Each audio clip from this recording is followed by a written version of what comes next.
नमस्कार दोस्तों, वंदे मातरम। मैं वाई के शर्मा और आप देख रहे हैं 360 डिग्री मैथ। दोस्तों, आपका स्वागत है हमारा यूट्यूब चैनल 360 डिग्री मैथ में। तो चलिए दोस्तों, स्टार्ट करते हैं। फिर से बिहार एसएससी का जो सेट चल रहा था, है ना, लास्ट में कुछ क्वेश्चन बच गए थे, तो हम इस वीडियो में उसको कवर कर देते हैं, ठीक है। और मैं आपको बार बार बोलता हूं दोस्तों कि जो भी प्रश्न हम देते हैं ना स्क्रीन पे, आप उसको जरूर बनाइए, ठीक है। इससे आपको पता चलेगा कि आप खुद से बना पा रहे हैं या नहीं बना पा रहे हैं, ठीक है ना।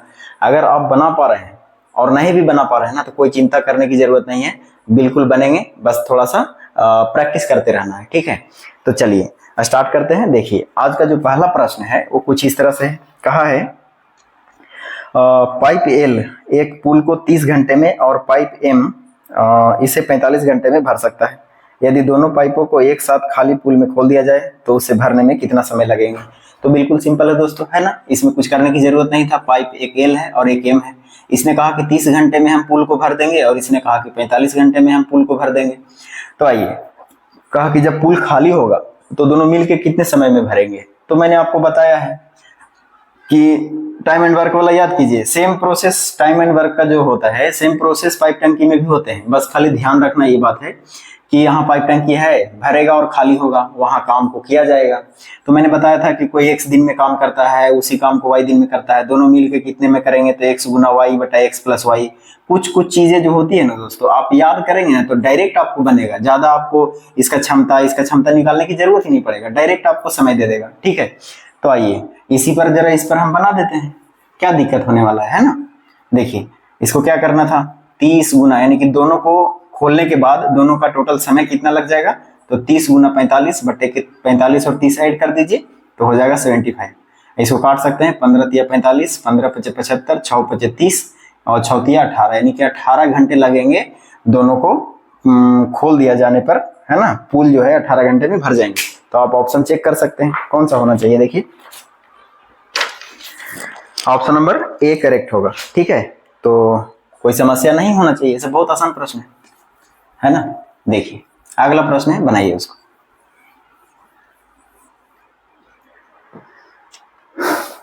देखिए दोस्तों, अगला प्रश्न क्या कहा कि एक पुलिसकर्मी 500 मीटर की दूरी पर एक चोर को देखा है। पुलिसकर्मी दौड़ने लगा और चोर भी उसी समय दौड़ने लगा। चोर 15 किलोमीटर प्रति घंटे की चाल से दौड़ रहा है। चोर को पकड़ने के लिए पुलिसकर्मी 15 मिनट का समय लग गया। पुलिसकर्मी की चाल किलोमीटर प्रति घंटा क्या होनी चाहिए। देखिए दोस्तों, पिछले वाले जो टाइप बताए थे ना, सेम प्रश्न यहाँ है। बस उसमें क्या था कि आपको चाल निकालना था, दूरी निकालना था, कितने दूरी पर पकड़ेगा। यहाँ दूरी दे दिया है, समय भी दे दिया है, आपको चाल पूछा है एक का। आइए पहले थोड़ा डायग्राम से समझने की कोशिश करते हैं। पी को क्या लिखिएगा, पुलिस, और मान लेते हैं चोर आगे रहेगा क्योंकि भागने वाला है, तो सी को चोर मान लेते हैं। तो कहा कि पुलिस जो है चोर को 500 मीटर दूरी पर देखा, इसका मतलब है इन दोनों के बीच की दूरी कितनी होनी चाहिए, 500 मीटर है ना। अब कहा कि चोर जो है ना आगे 15 किलोमीटर प्रति घंटा की चाल से आगे भाग रहा है, ठीक है। और पुलिस जो है चोर को पकड़ लिया, कब पकड़ लिया, 15 मिनट में, है ना। देखिए क्या ट्विस्ट है। बस डायग्राम मैं इसलिए आपको बताता हूं ताकि आपको ये चीज दिमाग में फिट हो जाए, ठीक है। अब देखिए, आपको क्वेश्चन याद ना भी रहेगा तब भी आप पढ़ सकते हैं, आराम से पढ़ सकते क्वेश्चन को, कि एक पुलिस है, एक चोर है, चोर भाग रहा है, पुलिस जो है चोर से 500 मीटर पीछे है, और ये भी कह सकते हैं कि चोर जो है पुलिस से 500 मीटर आगे है, ऐसा भी बोल सकते हैं। पुलिस जो है चोर को 15 मिनट में पकड़ लिया, चोर की चाल 15 किलोमीटर प्रति घंटा है। तो ये सब आपको माइंड में दौड़ेगा, जिससे कि आप आसानी से सोच सकते हैं कि इसमें करना क्या है। तो आइए बताते हैं करना क्या है। आपसे कहा कि इसकी चाल बताइए, इसकी चाल क्या है। तो जरा ध्यान से देखिए दोस्तों, पुलिस भी इधर भागेगा, चोर भी इधर भागेगा। तो पहला तो काम यही है कि भाग रहा है एक तरफ, यानी कि रिलेटिव स्पीड से संबंधित है कि नहीं। तो यहाँ पर इसका चाल दे दिया। इसका चाल निकालने के लिए क्या चाहिए हमको, अगर रिलेटिव स्पीड पता चल जाए तो हम चाल इसका पता कर सकते हैं आसानी से, है ना। तो आइए हम कैसे निकाल सकते हैं। देखिए, तो चोर को पुलिस जो है 15 मिनट में पकड़ लिया, जबकि दूरी दिया हुआ है इतना। तो जैसे ही पकड़ेगा दोस्तों, तो आप एक चीज और नोटिस कीजिए, है ना। मैं समझाता हूँ, पूरा समझाऊंगा। पुलिस जो है चोर को कब पकड़ेगा, जब पुलिस की चाल ज्यादा होगा। पुलिस का स्पीड अगर ज्यादा होगा तभी तो चोरों को पकड़ पाएगा। इसका मतलब है कि यहां से हम चालों का क्या निकलेगा, जब एक ही डायरेक्शन में दोनों भागे तो चालों का क्या निकलता है, अंतर। आइए हम इसको देख लेते हैं, यानी कि लिख सकते हैं इसे। अभी लिख लीजिए किताब में, किताब के अनुसार अगर हम बनाना चाहें इसको तो लिखना पड़ेगा समझाने के लिए, लेकिन एग्जाम में नहीं लिखना है। चालों का क्या निकलेगा, अंतर निकल जाएगा। ऐसा लिख देता हूं। तो चालों का अंतर क्या हो जाएगा, यानी कि दूरी यही तय करेगा ना, 500 मीटर। 500 मीटर बटा कितना, समय। तो दूरी बटा समय, चाल हो गया। लेकिन ध्यान रखिए मिनट में है मीटर में है, तो इसको हमको पहले सेकंड में चेंज करना पड़ेगा। तो इसमें कितना से गुना करना पड़ेगा? 60 से। क्यों? यानी सेकंड हो गया, मीटर पर सेकंड, चाल हो गया। अच्छा, ये चाल मीटर पर सेकंड में निकालने से कोई फायदा तो होगा नहीं, क्योंकि चाल तो किलोमीटर प्रति घंटा में इसका पूछा है। तो आइए इसी को किलोमीटर प्रति घंटा में चेंज कर लेते हैं। तो 18 बटे कितने से गुना करेंगे? 5 से, है ना, क्योंकि किलोमीटर प्रति घंटा में चेंज करने के लिए कौन सी राशि से गुना करते हैं? 18/5 से। और अगर मीटर पर सेकंड में लाना है तो 5/18 से। आई बात समझ में? आइए जरा इसको काट दीजिए। देखिए जो कटता है काटिए, कोई दिक्कत नहीं है।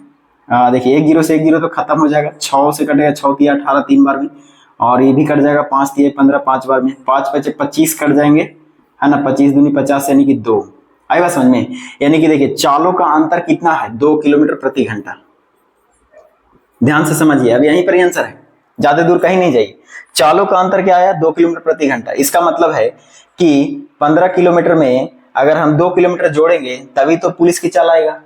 आई बात समझ में? यानी कि चालों का अंतर है। हम यहां से ये वाला कह सकते हैं कि x माइनस के वाई, अगर पुलिस माइनस चोर लिख दीजिए, पुलिस माइनस चोर बराबर कितने? 2 किलोमीटर प्रति घंटा आया। तो हम यहां से अगर पुलिस खाली निकालें तो पुलिस बराबर क्या लिखेंगे? 2 प्लस चोर, यही ना लिखिएगा। तो चोर का वैल्यू कितना है? 15। तो मैं इसलिए बार बार बोल रहा हूँ कि 2 किलोमीटर जो अंतर आया ना, डायरेक्ट इसी में जोड़ दीजिए, इसका आंसर आ जाएगा। यानी कि पुलिस की चाल होना चाहिए 17 किलोमीटर प्रति घंटा। यानी ऑप्शन आप देख सकते हैं, ऑप्शन क्या है देखिए, तो ऑप्शन 17 किलोमीटर प्रति घंटा, यानी कि option number B is the correct. Okay, चलिए आगे बढ़ते हैं। अगला प्रश्न देखिए। इतना लिखने की जरूरत नहीं है दोस्तों, एग्जाम में मैं तो सिखाता हूं इसीलिए इतना लिखता हूं। आप जब सीख जाएंगे तो आपको खुद दिमाग काम करेगा कि इतना तो करने की आवश्यकता ही नहीं है कुछ भी। चलिए अगला प्रश्न देखिए। अगला प्रश्न कहा है कि एक व्यापारी के पास 1000 किलोग्राम चीनी है, जिसका एक भाग वह 10% लाभ पर और शेष भाग 40% लाभ पर बेचता है। उसे पूरे सौदे में 20% का लाभ होता है। 40% लाभ पर बेची गई मात्रा की गणना कीजिए। देखिए डायरेक्ट एलिगेशन का प्रश्न है दोस्तों। कई बार आप पढ़ेंगे क्वेश्चन और पढ़ते पढ़ते आपको ये चीज समझ में आ जाएगा कि ये एलिगेशन का क्वेश्चन है, इसमें क्या करना चाहिए, है ना। चलिए बनाइए।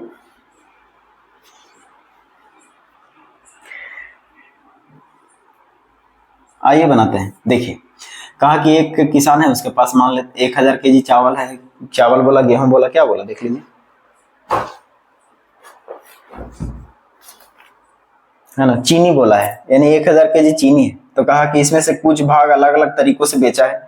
कहा कि इसमें से जो है 10% लाभ पर और फिर 40% लाभ पर बेचा है। यानी 10% लाभ पर कुछ जो है 10% के लाभ पर बेचा है, और कुछ भाग यानी बचे हुए शेष भाग जो है वो उसको 40% के लाभ पर बेचा है। कहा कि पूरे सौदे में मिला करके देखा गया, तो कहा कि मिलाने के बाद उसको टोटल पर 20% का लाभ हो गया। टोटल पर कितने प्रतिशत का लाभ हो गया? 20% पर। तो आपको पता है कि जो मिश्रण का जो वैल्यू होता है वो बीच में लिखा जाता है, और इसका अंतर आप इधर कर सकते हैं, इसका अंतर आप इधर कर सकते हैं। ये डायरेक्ट आपको मात्रा का अनुपात देता है। किसका मात्रा का अनुपात देता है? यानी कि चीनी के मिलावट बेचे गए मात्रा कि 10% में कितना बेचा, 40% में कितना बेचा। ठीक है, तो डायरेक्ट मात्रा का अनुपात पता चल जाएगा। तो आइए देखिए, प्रतिशत से कोई लेना देना है नहीं, है ना। तो 10 और 20 का अंतर कितने हो जाएंगे? 10 हो जाएंगे। ठीक है, और इधर अंतर कीजिएगा तो हो जाएगा 20, यानी इसका रेशियो डाल दीजिए। तो 1 0 से 1 0 खत्म हो जाए, यानी कि 2:1। यानी कह सकते हैं कि 10% लाभ पर बेचे गए चीनी जो है 2 kg है, और 40% लाभ पर बेचे गए चीनी 1 kg है। तो आइए किताब के अनुसार आते हैं। किताब के अनुसार कहा कि टोटल चीनी जो है 1000 किलो है। हम भी कहेंगे टोटल चीनी कितने हैं? 2 और 1 3, है ना। कहा कि बताइए कि 40% लाभ पर कितने चीनी बेचे गए? 40% लाभ पर कितने चीनी बेचे गए हैं? बताइए। एक से गुना कीजिए, यही आपका आंसर रहेगा। यानी कि 33 तिया 99, 33 तिया 99, 33 तिया 99 और 1 और 1 3। ठीक है, तो इतना केजी लिख सकते हैं, है ना, इतना केजी। देखिए तो ऑप्शन में कुछ है 333 पूर्णांक 1/3 KG. Option number A, option number A correct है। ठीक है, तो ये सब कुछ क्वेश्चन में परेशानी नहीं है, एलिगेशन का क्वेश्चन है, डायरेक्ट एलिगेशन पर आप बना सकते हैं। चलिए अगले प्रश्न की ओर बढ़ते हैं। देखिए अगला प्रश्न बनाइए। देखिए दोस्तों अगला प्रश्न क्या कहा? कहा कि एक वस्तु 250 रुपया में खरीदी जाती है, 10% के लाभ पर उसका विक्रय मूल्य क्या होना चाहिए? तो इससे भी आसान कुछ प्रश्न होता नहीं है। कहा कि एक वस्तु है, उसको 250 रुपये में खरीदा गया, तो ये क्रय मूल्य हुआ, है ना। 250 रुपये में खरीदा गया तो क्रय मूल्य हुआ। कहा कि इसका 10% लाभ पर बेचना है, तब भी क्रय मूल्य क्या होगा, तो इसी का 10% निकाल के इसमें जोड़ दीजिए। तो इसका 10% 25 रुपया होगा, यानी कि 250 में से 10% इसका जोड़ दीजिए, तो इसका 25 रुपया और ऐड हो जाएगा। तो 25 रुपया आप जोड़ सकते हैं इसमें, यानी कि 275 रुपये इसका हो जाएगा विक्रय मूल्य।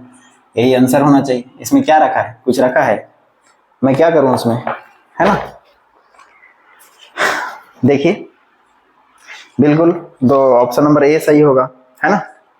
चलिए, और किन्हीं को ऐसा अगर नहीं समझ में आया तो ऐसा भी बना सकते हैं, कोई बात नहीं है। देखिए किताब के अनुसार आइए, किताब के अनुसार क्रय मूल्य कितना है 250, हम लोग क्रय मूल्य कितना मानेंगे 100। 25% लाभ पर उसका विक्रय मूल्य क्या होना चाहिए, जब क्रय मूल्य हमारा 100 माने हैं तो 25% लाभ पर विक्रय मूल्य क्या होगा 125, है ना। अब बताइए, एक जीरो से एक जीरो खत्म हो जाएगा, 5 से इसको काटिए, 5 दूनी 10 और 5 5 25 कट जाएंगे, ठीक है। सॉरी 10% लाभ बोला है दोस्तों, क्यों इतना, 25% नहीं है ना, 10%। तो 250 की तुलना कितना से करेंगे 100 से, और 10% लाभ के लिए 110, इतना ही करना है। 25% लाभ कहा था तो 125 होता, 10% लाभ बोला 110। 00 से 00 कैंसिल हो जाएगा, यानी कि 25 गुना 11 कीजिएगा तो आपको 275 के बराबर होगा, यानी कि यही ऑप्शन रहेगा, ठीक है। चलिए आगे बढ़ते हैं, अगले प्रश्न।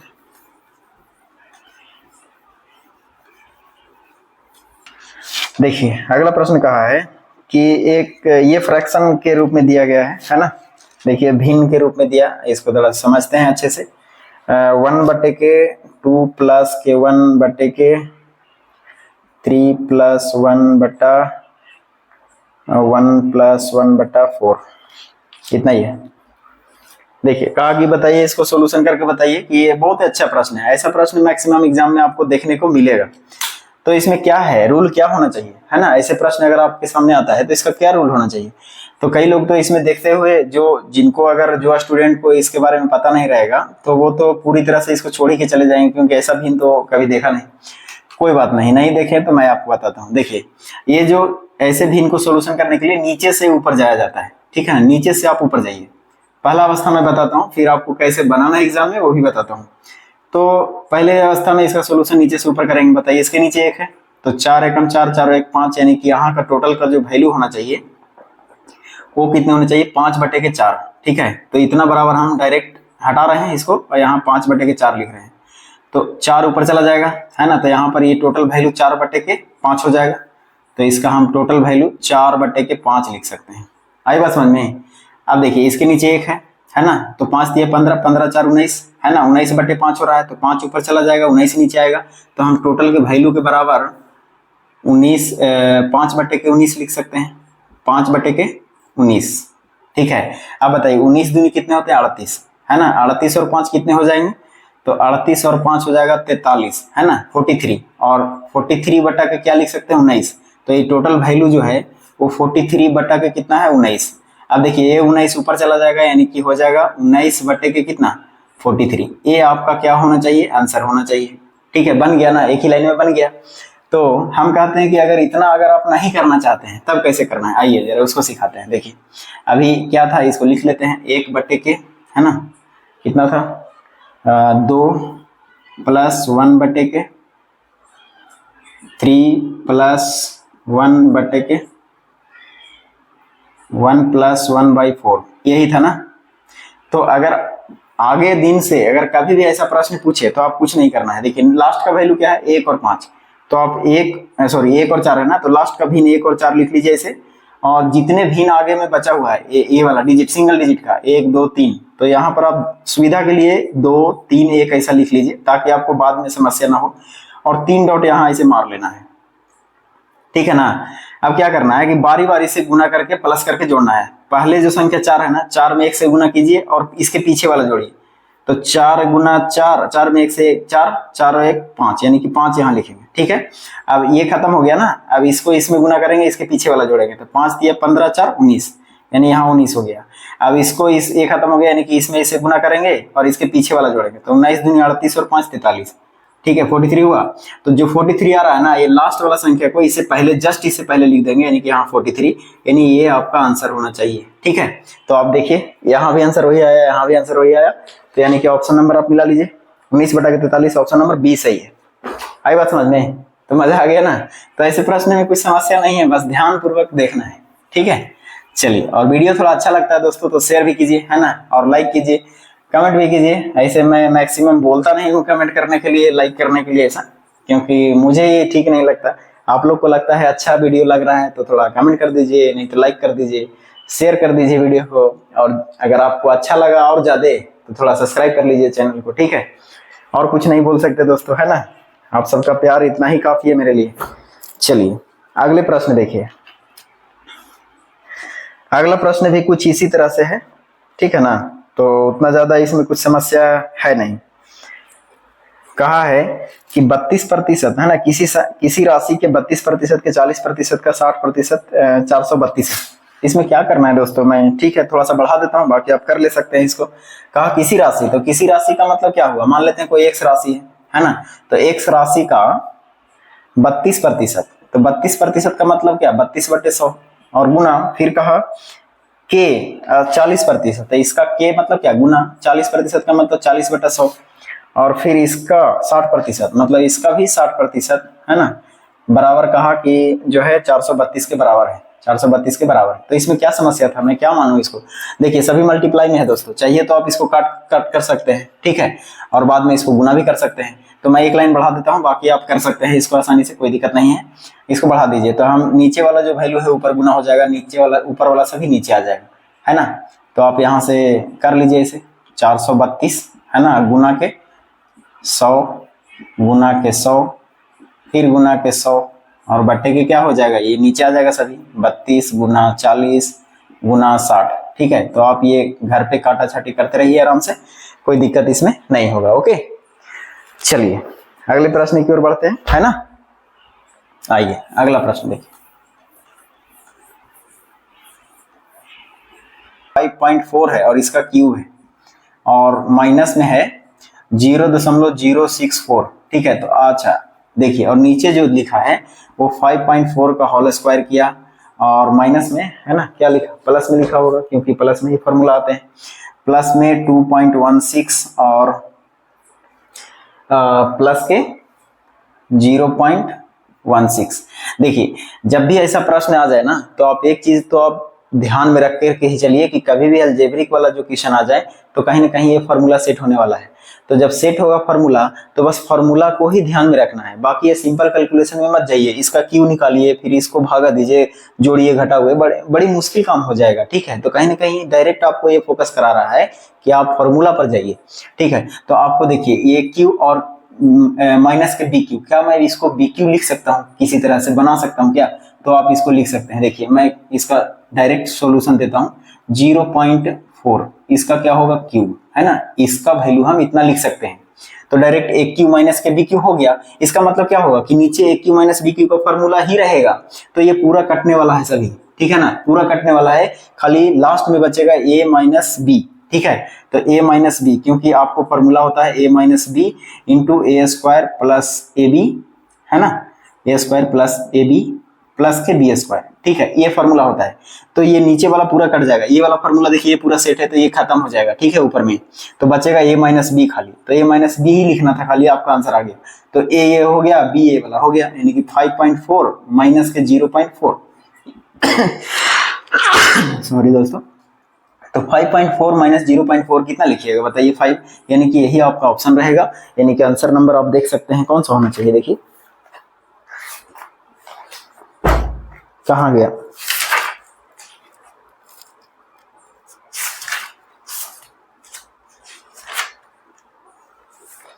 हाँ ना, बी ऑप्शन सही होगा इसका, कोई दिक्कत तो नहीं होना चाहिए, ठीक है।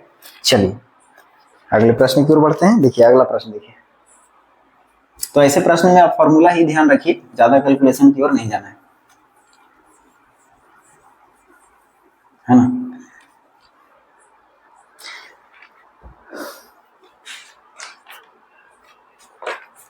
देखिए दोस्तों अगला प्रश्न देखते हैं। अगला प्रश्न भी कुछ इसी तरह से है, और इसमें प्लस किया है, इसको मैं क्या लिखूं, चलिए मैं दे देता हूं, है ना, लिख देता हूं फिर भी 64.916 प्लस के 1.456 माइनस के 25.326। तो इसमें क्या करना है, इसमें आपको जोड़ घटाओ है सिंपल, तो आपको जितना जल्दी दिमाग काम करता है दोनों को जोड़ के इसको घटा लीजिए, इसमें कोई दिक्कत तो नहीं होना चाहिए, है ना। चलिए आगे बढ़ते हैं।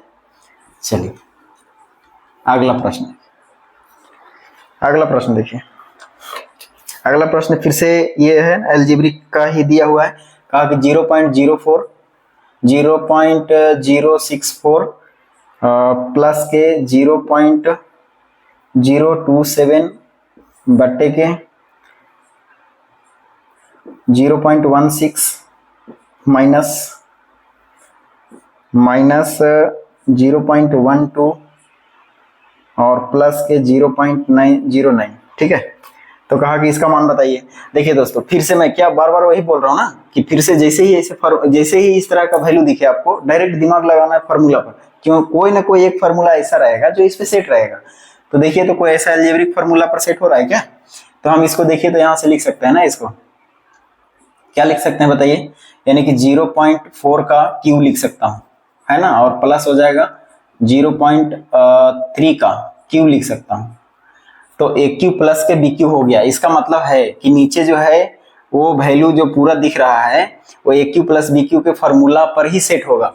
तो A cube plus B cube का जो फॉर्मूला होता है वो क्या होता है, ये भी ध्यान रखना है, ए क्यू प्लस के बी क्यू।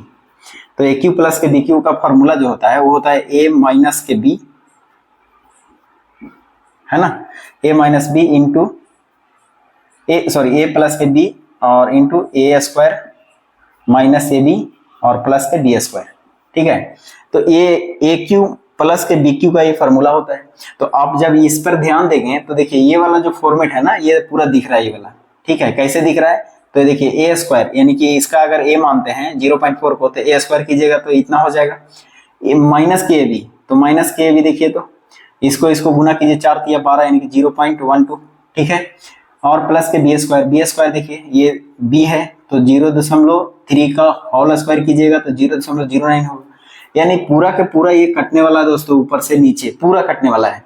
तो लास्ट में खाली हमको यही बचेगा, ये वाला। तो कहीं ना कहीं ए प्लस बी का मान लिखना था आपको, यानी कि 0.4 प्लस 0.3 तो 0.7, यही आपका आंसर होगा, यानी कि ऑप्शन नंबर आप मिला सकते हैं।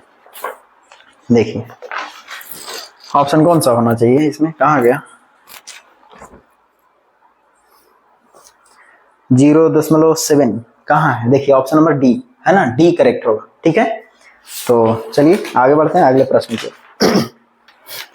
देखिए दोस्तों अगला प्रश्न क्या कहा है √5 प्लस के √2 और बटा है √5 माइनस के √2 बराबर a प्लस बी √10।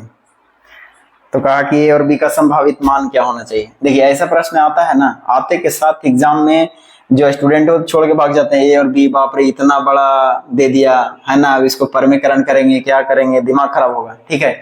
तो मैं बोलता हूँ चलिए पहले आपको एक थोड़ा सा डिटेल्स करता हूँ, उसके बाद डायरेक्ट आंसर भी बताता हूँ, ठीक है ना। तो देखिए ऐसे मामलों में ये जो वैल्यू लास्ट में दिया हुआ है ना, इसका मतलब है कि इसी फॉर्मेट में ये आ जाएगा, है ना। ये जिस तरह से दिख रहा है उस तरह से हमको, अगर राइट हैंड ऐसा दिख रहा है तो लेफ्ट हैंड भी ऐसा दिखना, ठीक है। तो तब हम ए और बी का पार्टिकुलर वैल्यू ऐसा सोच सकते हैं, है ना, तुलनात्मक विधि से। तो हम ये कह सकते हैं कि चलिए इसका परमीकरण कर देते हैं। तो एक लाइन बढ़ाता हूँ, √5 प्लस के √2 और बटा के क्या हो जाएगा √5 माइनस के √2, इसका परमीकरण करेंगे तो √5 प्लस के √2। अब किन्हीं को परमीकरण भी दिक्कत होगा तो फिर जनरल कंपटीशन की तैयारी में बहुत दिक्कत हो जाएगा दोस्तों, ठीक है। तो परमीकरण का मतलब होता है कि चिन्ह को बदल करके दोनों तरफ से दोनों में गुना कर देंगे ऊपर नीचे से, ठीक है। तो आइए यहाँ पर हम क्या कर सकते हैं, बराबर में ये भी लिखते चलिए, कोई दिक्कत नहीं, जिससे कि आपको और सपोर्ट मिलेगा थोड़ा।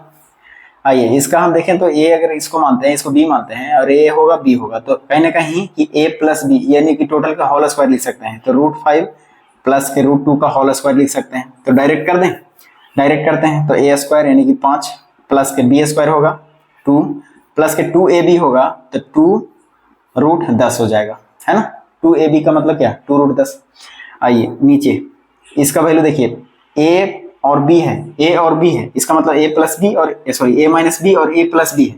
तो ए माइनस बी और ए प्लस बी का मतलब क्या हुआ, ए स्क्वायर माइनस बी स्क्वायर। तो इसको ए स्क्वायर माइनस बी स्क्वायर बराबर क्या होता है लिखेंगे तो यहाँ से देखिए ए स्क्वायर करेंगे तो रूट से खत्म हो जाएगा स्क्वायर, तो 5 बचेगा, और ये रूट से खत्म हो जाएगा स्क्वायर तो 2 बचेगा, तो 5 में से 2 चला जाएगा तो 3। डायरेक्ट कितना लिख सकते हैं, बराबर लिख दीजिए a प्लस के b रूट 10। ठीक है, अब यहां से डायरेक्ट एक लाइन बढ़ाइएगा, आंसर आ जाएगा। 5 और 2 कितने हुए 7, तो हम डायरेक्ट 7 बट्टा के क्या लिख सकते हैं 3, और प्लस के 2 बट्टे के 3 रूट 10, इतना लिख सकते हैं कि नहीं, और बराबर लिख दीजिए वाला a प्लस के b रूट के 10। आप देखिए ध्यान दीजिए, तुलनात्मक विधि से हम अगर समीकरण में देखा जाए तो देखिए b रूट 10 का मतलब है कि 2/3 रूट 10, और a देखिए सेपरेट है कि नहीं, तो हम यहाँ से तुलनात्मक कर सकते हैं, इसका वैल्यू ये होना चाहिए और इसका वैल्यू ये वाला होना चाहिए, तो हम a का मान लिख सकते हैं, है ना। a का मान कितना 7/3 और b का मान कितना 2/3, तो ऐसा आपको ऑप्शन में मिलेगा, आप देख सकते हैं, बिल्कुल मिलना चाहिए। देखिए कहाँ गया, हाँ ऑप्शन नंबर डी। ठीक है, option number D is the correct, कोई दिक्कत तो नहीं होना चाहिए।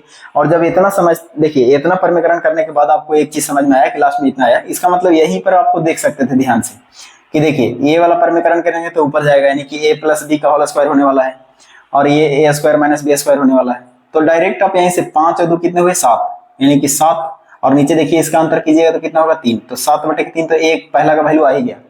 ठीक है, तो कई बार ऑप्शन में भी पहला का वैल्यू देख के ही मार सकते हैं, लेकिन ध्यान रखना है आगे भी अगर एक में और मिल जाएगा तो दिक्कत हो जाता है। तो एक बार और निकालने के लिए देखिए बी का वैल्यू क्या करेंगे, देखिए यहाँ से ये अंतर किए थे ना, तो अंतर हो जाएगा 2, और फिर से नीचे कितना होगा अंतर, इसका यानी कि a प्लस बी कर रहे थे ना, तो 2ab होता है, तो 2 हो गया, और इसका अंतर कितना 3, यानी कि 3 तो बेस में रहेगा ही, 2 का वैल्यू खाली ध्यान रखना है कि 2ab होता है, यानी कि b का मतलब 2ab लिखेंगे तो ये वाला a और b गुना होगा, 5 दूना 10 तो हो रहा है, तो फॉर्मूला में 2ab होता है ना, तो 2 तो बचेगा, तो 2 बटा कितना हो जाएगा 3। तो बस इतना ही, कब जब इतना प्रैक्टिस में आप रहिएगा ना तो डायरेक्ट आप ये मारिएगा। ठीक है, चलिए तो ये लास्ट क्वेश्चन था, है ना, और फिर मिलेंगे हम आपसे अगले वीडियो में, तब तक के लिए आप सब हैप्पी रहिए, मस्त रहिए और पढ़ते रहिए। ठीक है।